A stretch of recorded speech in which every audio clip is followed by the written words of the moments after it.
உனக்காக மரித்தேனே, எனக்காக நீ என்ன செய்தாய்? திரும்புவாய் என்று நான் நினைத்தேன், நீயோ தீர்ப்பை எழுதிவிட்டாய். இயேசு தீர்ப்பிடப்படுகிறார். குற்றம் ஏதும் காணாத பிலாத்து ஆண்டவர் இயேசுவை விடுதலை செய்ய விரும்பி பாஸ்கா விழாவில் உங்கள் விருப்பப்படி ஒரு கைதியை விடுவிப்பது வழக்கமாயிற்று. யாரை விடுதலை செய்ய வேண்டும், இயேசுவையா பரபாவையா என்று கேட்டான். மக்களின் நலனுக்காக வாழ கள்ளம் கவலமற்ற இயேசுவை புறக்கணித்து விட்டு கல்வன் பரபாவை தெரிந்து கொண்ட யூத மக்கள் ஏதோ 2000 பிலாத்துவின் ஆளுநர் மாளிகையில் கேட்கப்பட்ட கேள்வி மட்டுமான வரலாற்று முழுக்க ஒவ்வொரு நாளும் நாம் ஒவ்வொரு கேட்கப்படும் கேள்வி.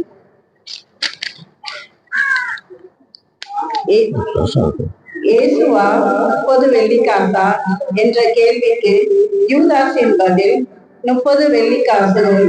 இயேசுவா பதவியா என்ற கேள்விக்கு பிலாத்துவின் பதில் பதவி.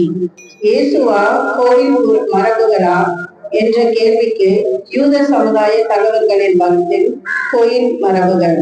இயேசுவா உயிரா என்ற கேள்விக்கு சீடர்களின் பதில் உயிர். இயேசுவை தீர்ப்பிட காரணமாய் இருந்த யூதாசை பிலாத்து யூத சமய தலைவர்களை சீடர்களை குற்றவாளி கூண்டி ஏற்று நாம் சற்று சிந்தித்து பார்ப்போம். இயேசுவா பணமா, இயேசுவா பதவியா, இயேசுவா அதிகாரமா, இயேசுவா படிப்பா, இயேசுவா தீய பழக்கமா, இயேசுவா என அடிமைத்தனமா, இயேசுவா அந்த நகரா, இயேசுவா அந்த தவறான உறவா, யாரை அல்லது எதை தெரிந்து கொள்கிறோம்? பல நேரங்களில் இயேசுவா இந்த உலகமா என்ற கேள்வி முன் வைக்கப்படும் பொழுது இயேசு புறக்கணிக்கப்படுகிறார், உலகம் தெரிந்து கொள்ளப்படுகிறது. அன்பு சகோதரனே, நன்மைகள் மட்டுமே செய்த இயேசுவை புறக்கணித்த யூதேய மக்களுக்கு சற்றும் சலிக்காதவர்கள் இல்லை நாம். எத்தனையோ ஆசீர்வாதங்களையும் அற்புதங்களையும் பெற்றிருந்தும் இயேசுவா உலகமா என்ற கேள்விக்கு நம் பதில் உலகம் தானே. பணத்திற்காய், பதவிக்காய், படிப்பிற்காய், அதிகாரத்திற்காய், இந்த உலகத்திற்காய் இயேசுவையும் அவரது விழுமியங்களையும் சமரசம் செய்து கொண்ட தருணங்களை நினைத்து பார்த்து மனம் வருந்துவோம், மன்னிப்பு வேண்டுவோம். ஜெபம். அன்பு தேவனே, எந்த சூழ்நிலையிலும் யாருக்காவது எதற்காகவும் உண்மையும் உம் மதிப்பீடுகளையும் புறக்கணிக்காமல் வாழ வரம் தரும் இறைவா, ஆமென். சுமைகளால் சோர்ந்தோரே வருகவென்றே, சிலுவை சுமையை எனக்கு தந்தார். இரண்டாம் நிலை. இயேசுவின் தோளில் சிலுவையை சுமத்துகின்றனர். நம் மாணவர் இயேசுவின் தோள்களில் பார சிலுவையை சுமத்துகின்றனர். மாணவன் வாழ்வு பெற பொறுமையோடு சிலுவையை ஏற்கிறார் மானிட மகன். இறை அன்பிற்காய், பிறர் அன்பிற்காய் சிலுவையை அன்போடு ஏற்றுக்கொள்கிறார் ஆண்டவர் இயேசு.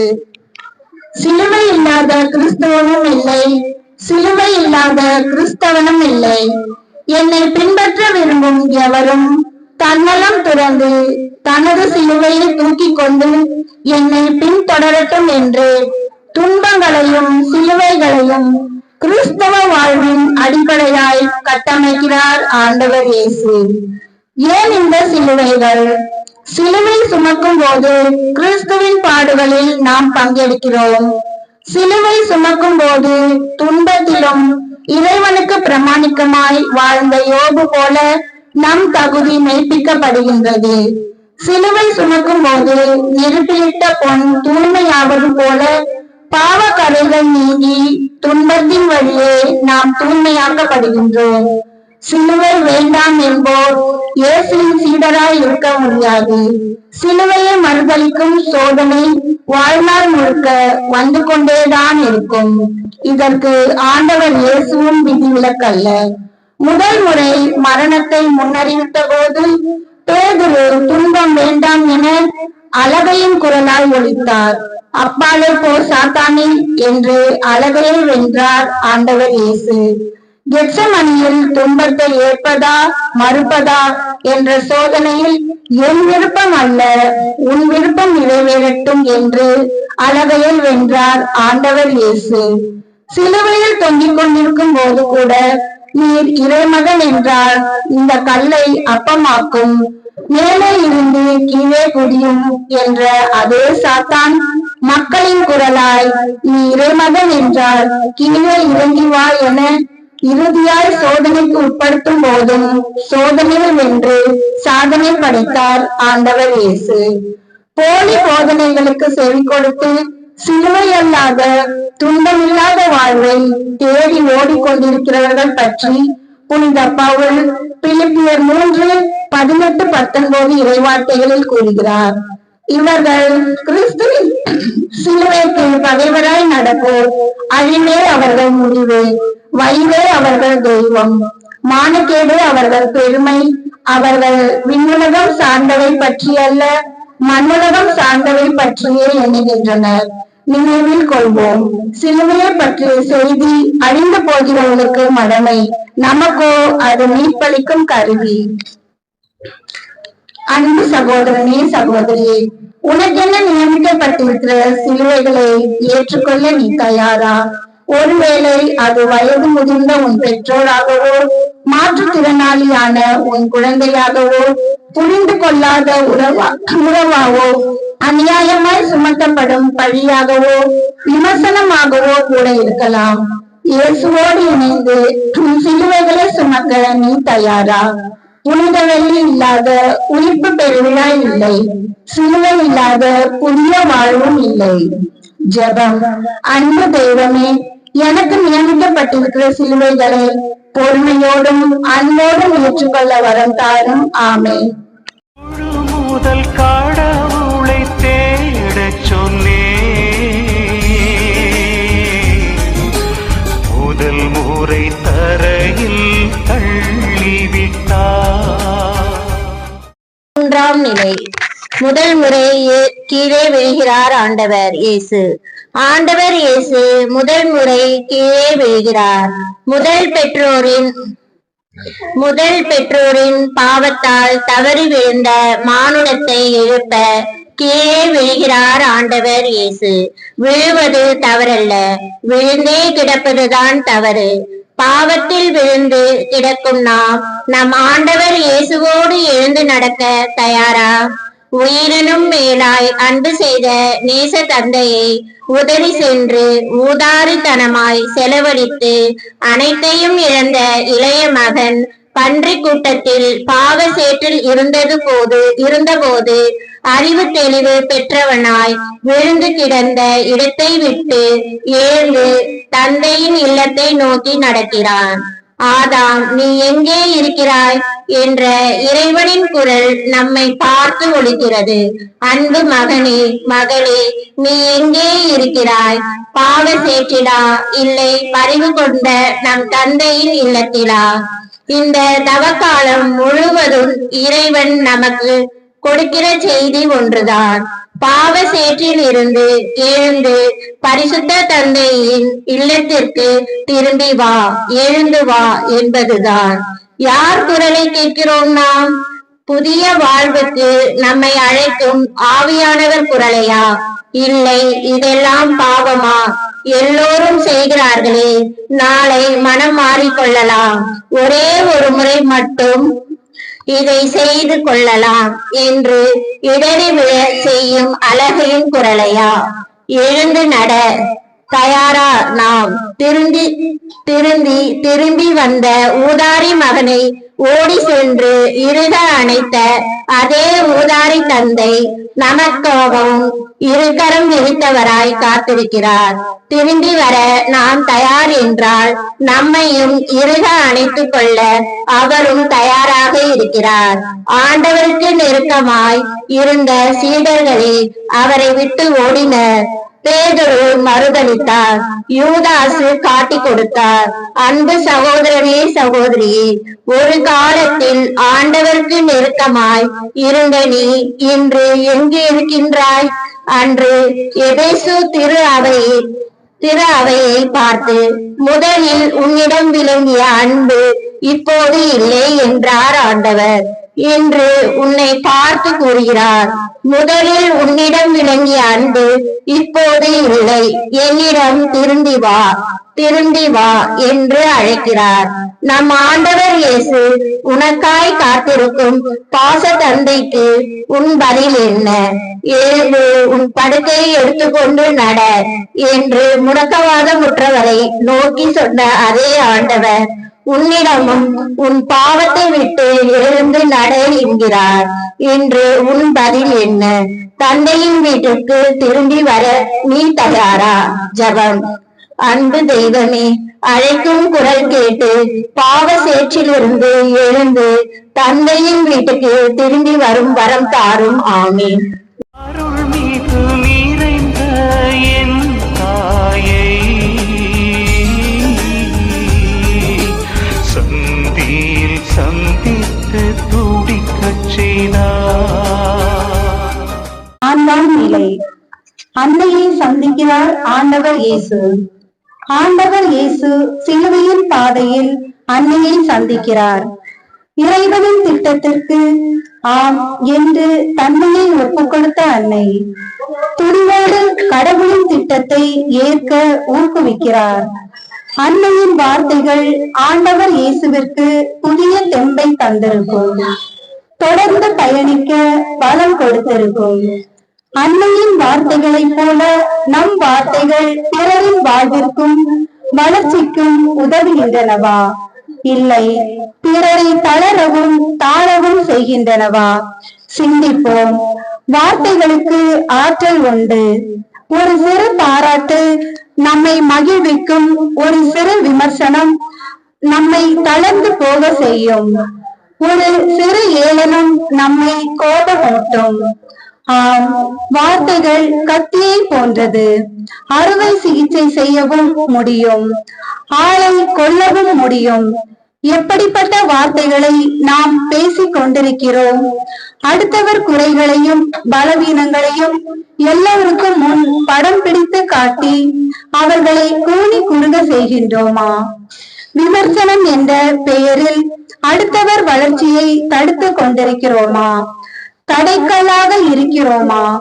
இல்லாததும் பொல்லாததும் சொல்லி அடுத்தவர் பெயரை கெடுத்து கொண்டிருக்கிறோமா? அவன் இப்படிப்பட்ட, அவள் இப்படி, அவள் கணவன் அப்படி, அவன் மனைவி இப்படி, அவர்கள் பிள்ளைகள் அதை செய்தார்கள், இதை செய்தார்கள் என அடுத்தவர் குடும்பங்களின் மாண்பை சிதைத்து கொண்டு இருக்கிறோமா? இது சரிப்பட்டு வராது, இது வேலைக்காகாது என்று எப்பொழுதும் எதிர்மறையாய் பேசி நன்மை பயக்கும் முயற்சிகளுக்கு முட்டுக்கட்டைகளாக இருந்து கொண்டிருக்கிறோமா? தந்தை கடவுளின் வார்த்தை புது உலகை படைத்து இயேசுவின் வார்த்தை அற்புதமும் அதிசயமும் செய்தது. நமது வார்த்தையும் பிறரை வாழ்விக்கும் வளர்ச்சி தரும் அற்புதம் செய்யட்டும். உன் வாயின் வார்த்தைகளை கொண்டே உன்னை தீர்ப்பிடுகிறேன் என்றார் நம் ஆண்டவர் இயேசு. எனவே நம் வாயின் வார்த்தைகள் வாழ்வளிப்பதாய், வளர்ச்சி தருவதாய், ஏற்றம் தருவதாய், பிறருக்கு வாழ்வளிக்கும் ஏணி படிக்கட்டாய் அமையட்டும். ஜெபம். அன்பு தெய்வமே, எனது வார்த்தைகள் பிறருக்கு வாழ்வு தருவதாய் அமைய வரம் தாரும். ஆமென். என் சிலுவையை சுமக்க நான் உன்னை தேடினேன், சீமோனை காட்டி நீயும் ஒளிந்து கொண்டாய். 5ஆம் நிலை. சிலுவை சுமக்க சீமோன் உதவுகின்றார். இரக்கமே உருவான நம் ஆண்டவர் இயேசுவின் இரக்கத்தக்க நிலை கண்டு உடன் துன்புற தயாராகிறார் சீரோன் ஊராகிய சீமோன். இரக்கம் காட்டிய சீமோன் போல இரக்கம் உள்ளவர்களாய் வாழ நாம் தயாராம். தன் வாழ்நாள் முழுக்க சந்தித்த மாந்தோருக்கெல்லாம் விண்ணக தந்தையின் இரக்கத்தின் முகமாய் பரிவு காட்டிய இயேசு, உங்கள் விண்ணக தந்தை இரக்கமுள்ளவராய் இருப்பது போல நீங்களும் இரக்கமுள்ளவராய் இருங்கள் என்ற இரக்கத்தின் கட்டளையை விட்டு சென்றிருக்கிறார். இயேசுவின் இரக்கம் எல்லோருக்குமானது, பாரபட்சம் இல்லாதது. நம் இரக்கம் எப்படிப்பட்டது சிந்தித்து பார்ப்போம். உதவி செய்யும் நான் பெரியவன், உதவி பெறும் நீ சிறியவன். எனவே நீர் என்னை மதித்து பணிந்து நடக்க வேண்டும் என்று எதிர்பார்க்கும் ஆணவம் நிறைந்த இரக்கமா நம் இரக்கம்? நான் உதவுவதால் எனக்கு மனம் திரும்பி எனவே நான் உதவுகின்றேன் என சுயநலத்திற்கு தீனி போடும் சுயத்தை திருப்திப்படுத்தும் இரக்கமா என் இரக்கம்? நான் உனக்கு உதவுகின்றேன், எட்ட நின்று உதவி பெற்றுக்கொள், கிட்ட வராதே என சொல்லும் தூரப்படுத்தும் இரக்கமா என் இரக்கம்? என் சாதிக்காரன், என் ஊர்க்காரன், என் மொழி பேசுபவன் என அடையாளங்களை அடிப்படையாய் கொண்டு உதவும் தெரிந்தெடுத்த இரக்கமா என் இரக்கம்? உதவி பெறுபவரின் மாண்பை பற்றி சிறிதும் கவலைப்படாமல் சமூக வலைத்தளங்களில் படமிட்டும் பதவிட்டும் விளம்பரம் படுத்தும் இரக்கமா என் இரக்கம்?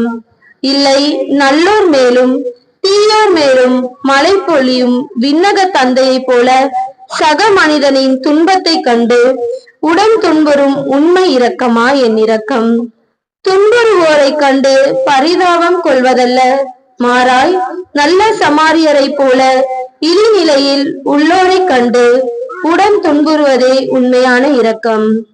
இறைவனின் மரபண்பு இரக்கம் என்கின்ற நமது திருத்தந்தை பிரான்சிஸ், ஒரு பிள்ளை இந்த பெற்றோருக்கு தான் பிறந்தது என்பதை உறுதி செய்வது மரபணு சோதனை.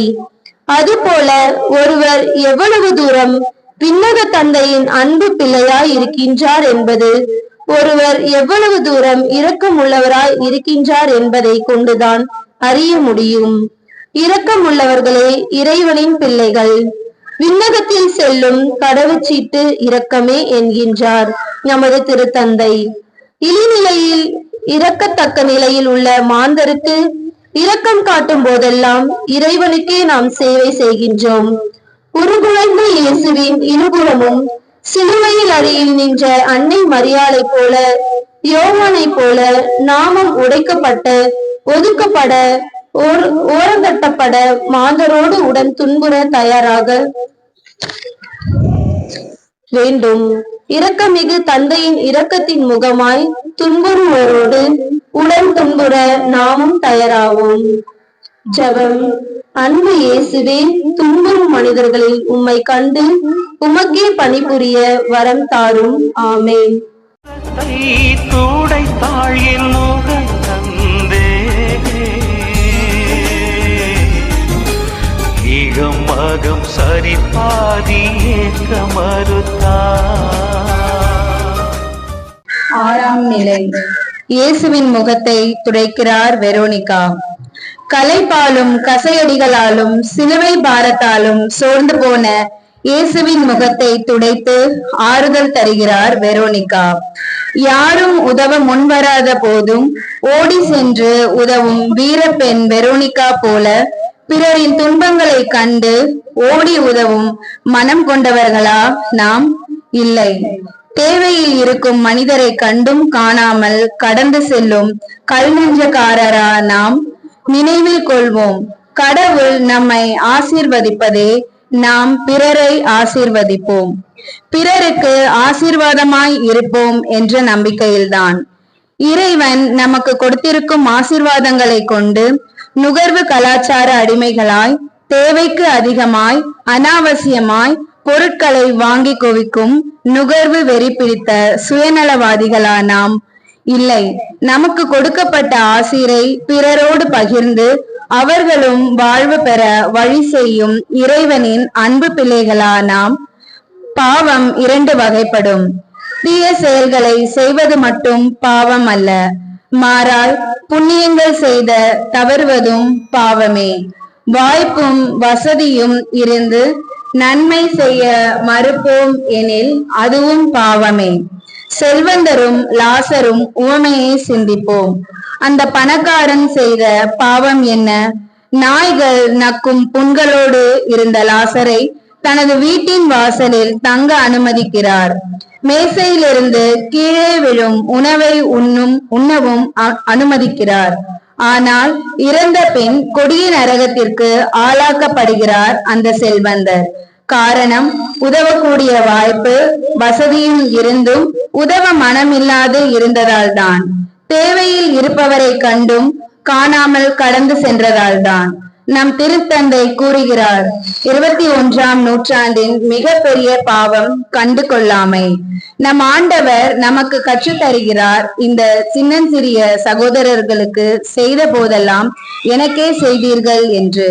இறுதி நாளில் நம்மை பார்த்தும் நம் ஆண்டவர் கேட்பார். தெரு ஓரங்களில் பசியாய் தாகமாய் ஆடையின்றி இருந்தேன்.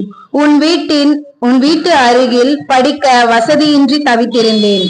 உன் பகுதிகளில் சரியான மருத்துவம் பெற பொருளாதார வழியின்றி திண்டாடி நின்றேன். அநாதை இல்லங்களில், முதியோர் இல்லங்களில் அன்பிற்காக ஏங்கி நின்றேன். நீ எங்கே சென்றாய்? நீ எனக்கு என்ன செய்தாய்? நினைவில் கொள்வோம். நமது திருத்தந்தை கூறுவது போல, இறுதி நாளில் விண்ணகத்தில் நுழைய நிச்சயமாய் நமக்கு தேவைப்படுவது ஏழை எளியோரின் பரிந்துரை கடிதமே. ஜெபம். அன்பு தெய்வமே, நாங்கள் ஆசீர்வதிக்கப்பட்டிருப்பதே பிறரை ஆசீர்வதிக்க என்பதை உணர்ந்து, தேவையில் இருப்பவரை கண்டும் காணாமல் கடந்து செல்லாமல் ஓடி சென்று உதவ வரம் தாரும் இறைவா. ஆமேன். எழுந்து வா, திரும்பி வா என்றழைத்தே, இரண்டாம் முறையாய் விழச் செய்தார். 7ஆம் நிலை. 2ஆம் முறை விழுகிறார் ஆண்டவர் இயேசு. ஆண்டவர் இயேசு 2ஆம் முறை கீழே விழுகிறார். நாங்களும் இந்த பழத்தை உண்டு கடவுளுக்கு இணையாவோம் என்ற ஆணவத்தால் வீழ்ந்த மானுடத்தை மீட்க மீண்டும் கீழே விழுகிறார் ஆண்டவர் இயேசு. தான் படைக்கப்பட்டவன் என்பதை மறந்து தானும் படைத்தவனுக்கு இணையானவன் என்று ஆணவம் கொண்டதால் சபிக்கப்பட்டான் லூசிபர். ஆண்டவனை போல ஆவோம் என ஆணவம் கொண்டதால் தடை செய்யப்பட்ட கனியை உண்டு சபிக்கப்பட்டனர் முதல் பெற்றோர். ஆணவமும் அகந்தையும் ஆண்டவர் பார்வையில் அருவருப்பானவை என்கிறது நீதிமொழிகள். ஆணவம் கொண்டோரை ஆண்டவர் வெறுப்பதில்லை, மாறாய் அதற்கும் மேலாய் அருவருக்கிறார். தேடி வந்த பாவிகளை ஓடி சென்று அரவணைத்த இயேசு பாவம் ஏதும் செய்யாத பரிசுத்தவான்கள் என்று ஆணவம் கொண்டிருந்த யூத சமய தலைவர்களை சாடவும் அவர்களுக்கு எதிராய் சாட்டை எடுக்கவும் தவறவில்லை. செருக்குற்றோரை சிதறடித்து வருகிறார். வலியோரை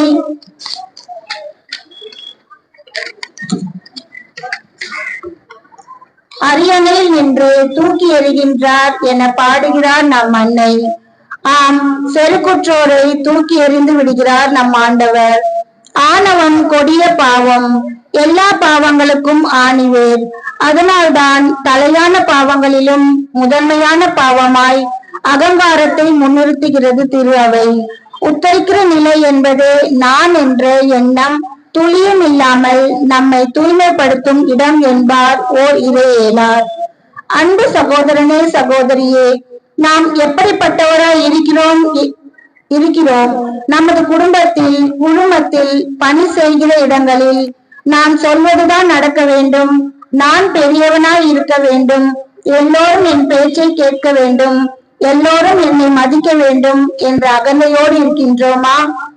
நான் திருப்பலியில் ஜப கூட்டங்களில் பங்கெடுக்கிறேன், ஜபமாலை சொல்கிறேன், பைபிள் வாசிக்கிறேன், ஜபக்குழு உறுப்பினராய் இருக்கிறேன், நான் பரிசுத்தவான், மற்றவர்கள் பாவி என்ற ஆன்மீக அகந்தையோடு இருக்கிறோமா?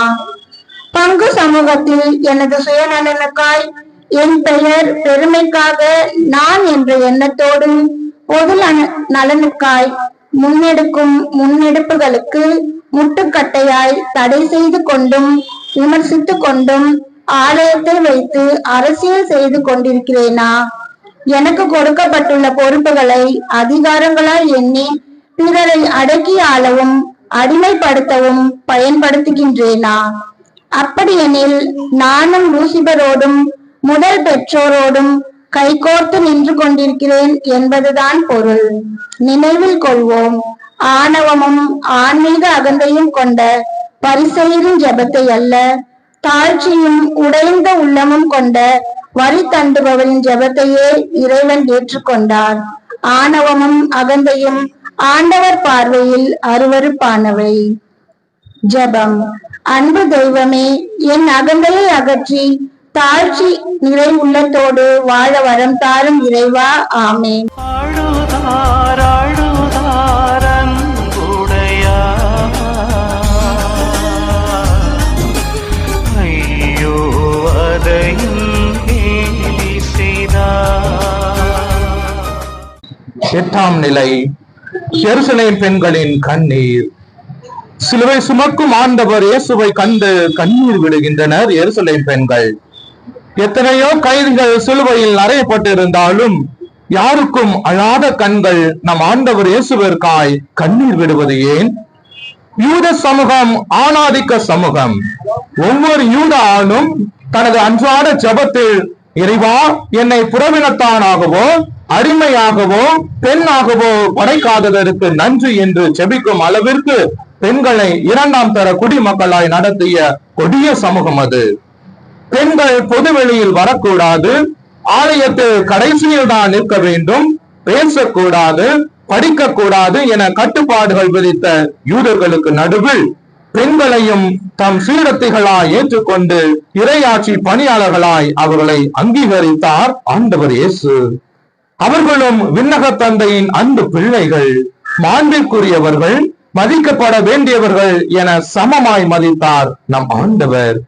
அன்பு சகோதரனே, இயேசுவின் சீடர் என்று மாத்தட்டிக் கொள்கிறாயே, நீ பெண்ணை எப்படி நடத்துகிறாய்?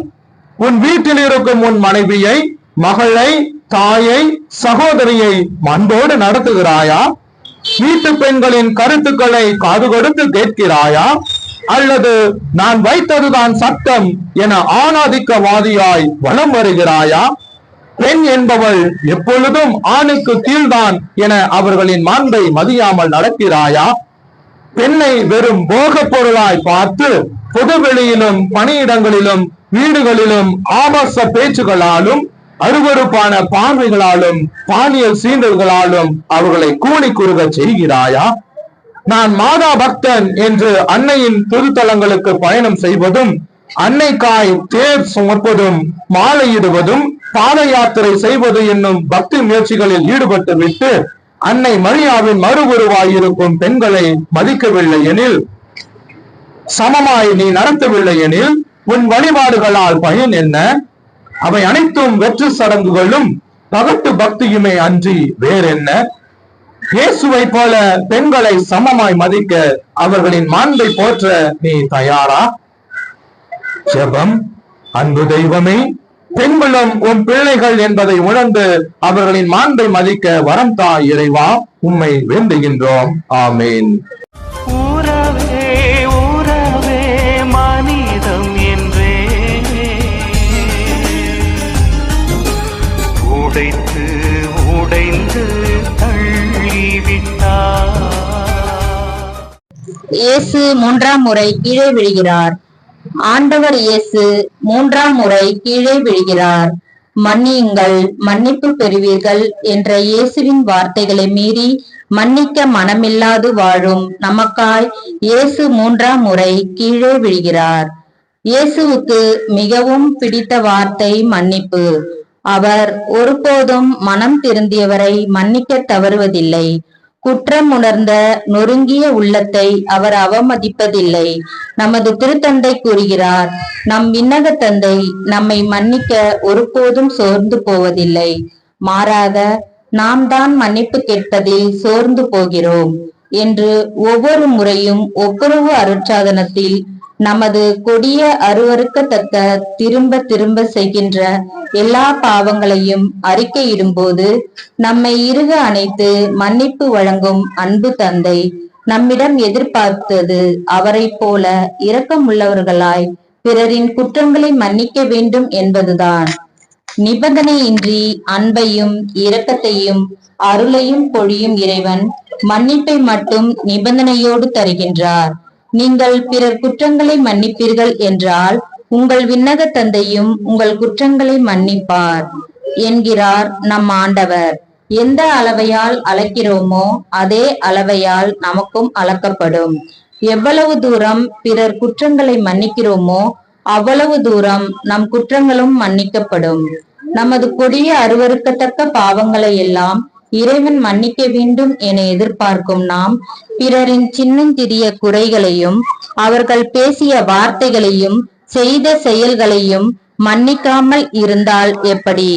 சக்கேயு வீட்டில் விருந்துண்ட இயேசுவின் முன் தான் குற்றம் இழைத்தோருக்கு 4 மடங்காய் திருப்பி தருகின்றேன் என்றும் என் சொத்தில் பாதியை ஏழைகளுக்கு கொடுத்து விடுகின்றேன் என்றும் பிறரோடு ஒப்புரவாக தயாரான போதுதான் இன்று இந்த வீட்டிற்கு மீட்பு உண்டாயிற்று என்கின்றார் நம் ஆண்டவர். நினைவில் கொள்வோம், மன்னிப்பு கேட்காமலும் கொடுக்காமலும் ஒப்புரவாகாமலும் மீட்பு என்பது சாத்தியமில்லை. மன்னிப்பது எளிதல்ல. நாம் மன்னிக்க நினைத்தாலும் நமது ஆணவமும் தலைகனமும் வரட்டு கௌரவமும் பிறரை மன்னிக்க அவர்களோடு ஒப்புரவாக நம்மை ஒருபோதும் விடாது. எனவே மன்னிக்கின்ற மனம் வேண்டி நாம் மன்றாடுவோம். ஜெபம். அன்பு தெய்வமே, என் குற்றங்களை நீர் மன்னிப்பது போல பிறரின் குற்றங்களை மன்னிக்க வரம் தர இறைவா உம்மை வேண்டுகின்றோம். ஆமென்.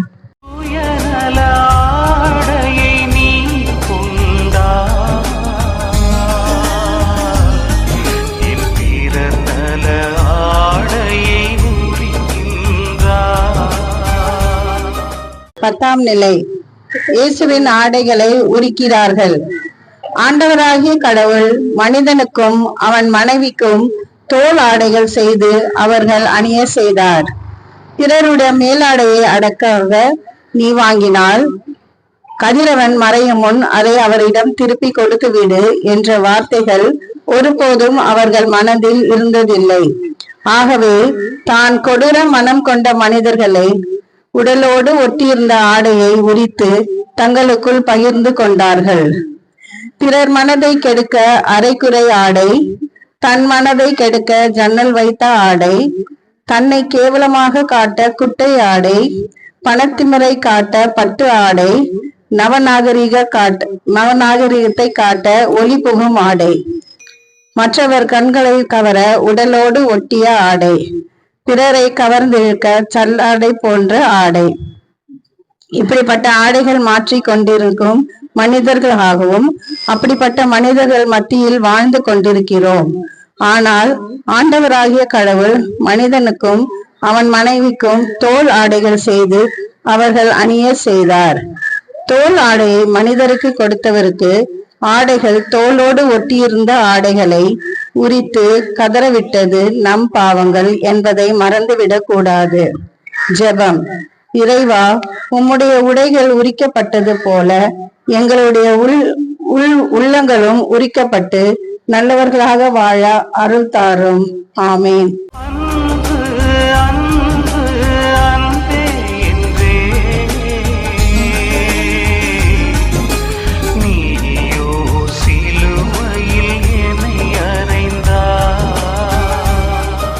பதினோராம் நிலை. இயேசுவை சிலுவையில் அறைகிறார்கள். மகிழ்வார்ந்த உள்ளம் நலமளிக்கும் மருந்து, வாட்டமுற்ற மனநிலை எலும்பையும் உருக்கிவிடும் நேர்மையாளர்களுக்கு நேரிடும் தீங்குகள் பல. அவை அனைத்தினின்றும் ஆண்டவர் அவர்களை விடுவிக்கிறார். அவர்கள் எலும்புகளை எல்லாம் பாதுகாக்கின்றார். அவற்றுள் ஒன்றும் முறிவுபடாது என்கின்ற வார்த்தைகளுக்கு ஏற்ப அவருடைய எலும்புகள் பாதுகாக்கப்பட்டது. ஏனெனில் மனிதன் என்ற முறையில் ஆண்டுகள் நேர்மையாளராக வாழ்ந்து காட்டினார். ஆகவே அவரது மணிக்கட்டுகள் துளைக்கப்பட்டு சிலுவையோடு இணைக்கப்பட்டார்.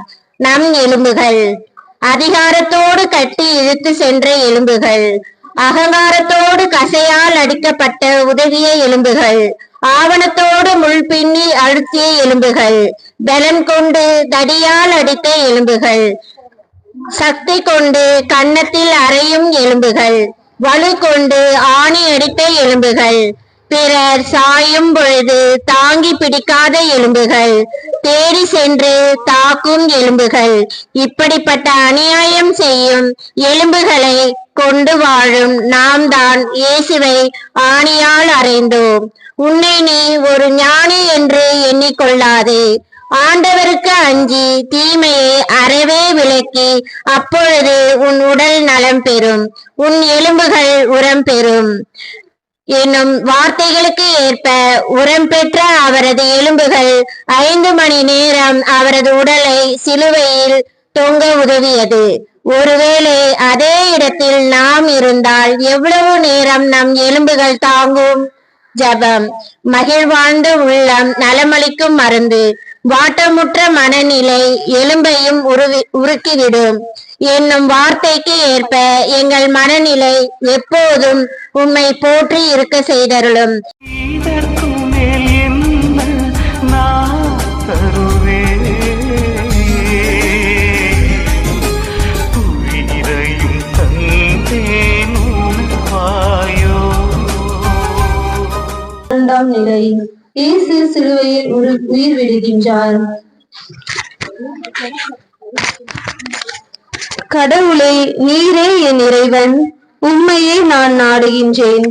என் உயிர் உம் மீது தாகம் கொண்டுள்ளது.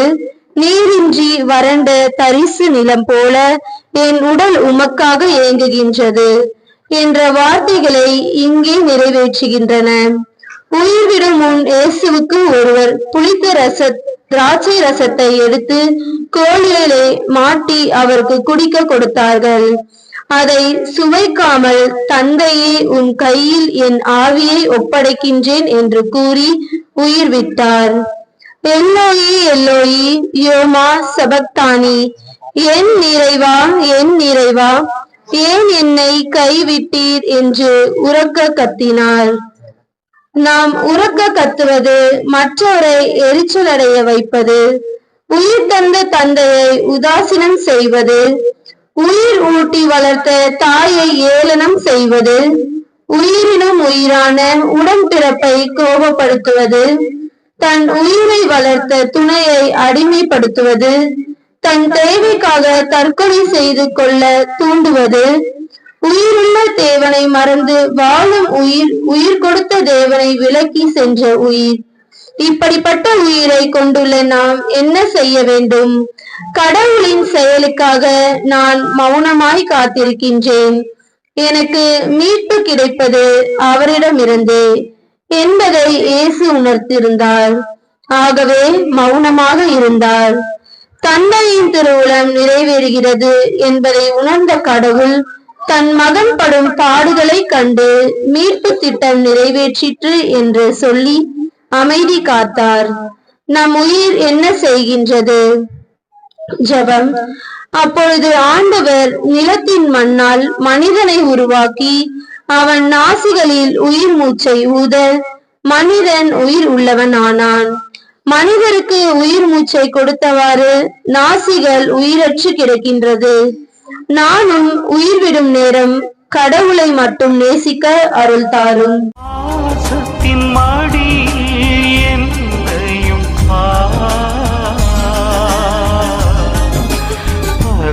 பதறுகிறாள் என் தாயை. 13ஆம் நிலை. இயேசுவின் உடல் மரியின் மடியில். ஏனெனில் உமது பேரன்பு உயிரினும் மேலானது. என் இதழ்கள் உம்மை புகழ்கின்றன எனும் வார்த்தைகளுக்கு ஏற்ப உயிரினும் மேலான தன் மகனை நமக்காக கொடுத்துவிட்டு உயிரற்ற உடலை மடியில் கிடத்தி இருக்க அன்னை மரியாவின் இதழ்கள் கடவுளை புகழ்கின்றன. உமது வார்த்தையின்படியே நடந்து முடிந்தது. இதோ அந்த வாள் என் இதயத்தில் இருக்கிறது. கொடையாக பெற்றேன், கொடையாக கொடுக்கிறேன் என்று ஆர்ப்பரிப்பில்லாமல் இதழ்கள் மட்டும் சொல்கின்றன. என் இதழ்கள் மற்றவரை பார்த்து முறுமுறுத்த இதழ்கள், கவர்ந்திருக்க சாயம் பூசப்பட்ட இதழ்கள், மாற்றானை கவிழ்க்க முத்தமிட்ட இதழ்கள், இச்சையினால் கடிக்கப்பட்ட இதழ்கள். இப்படிப்பட்ட இதழ்களை கொண்டவர்கள் மத்தியில் நாம் வாழ்ந்து கொண்டிருக்கிறோம். நாம் என்ன செய்ய வேண்டும் என்பதற்கு ஆண்டவரே என் நாவுக்கு காவல் வைத்தருளும்.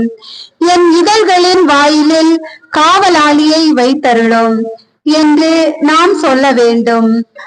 நமக்கு வரும் துயரத்திற்காக எத்துணை புலம்புகிறோம், கடவுளிடம் சண்டை போடுகிறோம்.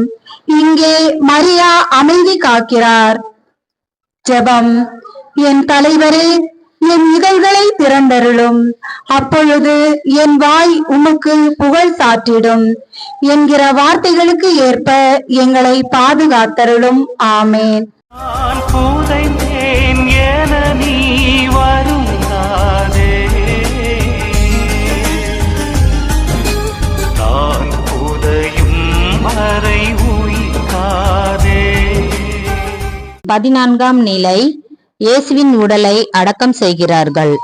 மனித பிணத்தை தொடுபவன் எவனும் 7 நாட்களுக்கு தீட்டுப்பட்டவன் என்பது தெரிந்தும் அரிமத்தியா ஊரைச் சேர்ந்த யோசேப்பும் அவரோடு இருந்தவர்களும் அவரை அடக்கம் செய்கின்றனர். ஏனெனில் அவரது உடலை வானத்து பறவைகளுக்கும் காட்டு விலங்குகளுக்கும் உணவாக கொடுத்து விடக்கூடாது என்பதற்காகவும் தூயவரது உடலை தூய்மையான மெல்லிய துணியில் சுற்றி யூத முறைப்படி நல்லடக்கம் செய்கின்றனர். என் உடல் ஆலயத்திற்கு உள்ளே வராது. என் உடல் நன்மைகள் செய்ய அல்ல. என் உடல் நற்கருணை வாங்காது. என் உடல் குடும்ப ஜெபமாலை சொல்லாது. என் உடல் என்னை மகிமைப்படுத்த மட்டும். என் உடல் தீயவரோடு சேர்ந்து இருக்க மட்டும். என் உடல் தீய பாதையில் மட்டும் நடக்கும். இப்படிப்பட்ட உடலை உடைய மனிதர்கள் மத்தியில் வாழ்ந்து கொண்டு இருக்கின்றோம். இதே நிலையில் வாழ்ந்து கொண்டு இருக்கின்றோம். ஆனால் நாம் எப்படி வாழ வேண்டும்? இயேசுவின் வாழ்வே எங்கள் உடலில் வெளிப்படுமாறு நாங்கள் எங்கு சென்றாலும் அவருடைய சாவுக்குரிய துன்பங்களை எங்கள் உடலில் சுமந்து செல்கின்றோம் என்று வாழ முயற்சி செய்வோம். ஆமீன். இறைவா. ஜெபம். இறைவா, எங்கள் உடல் தூய ஆவி தங்கும் ஆலயம் என்பதை உணர்ந்து உம்மை போன்று சாட்சிய வாழ்வு வாழ வரம் தாரும். ஆமீன்.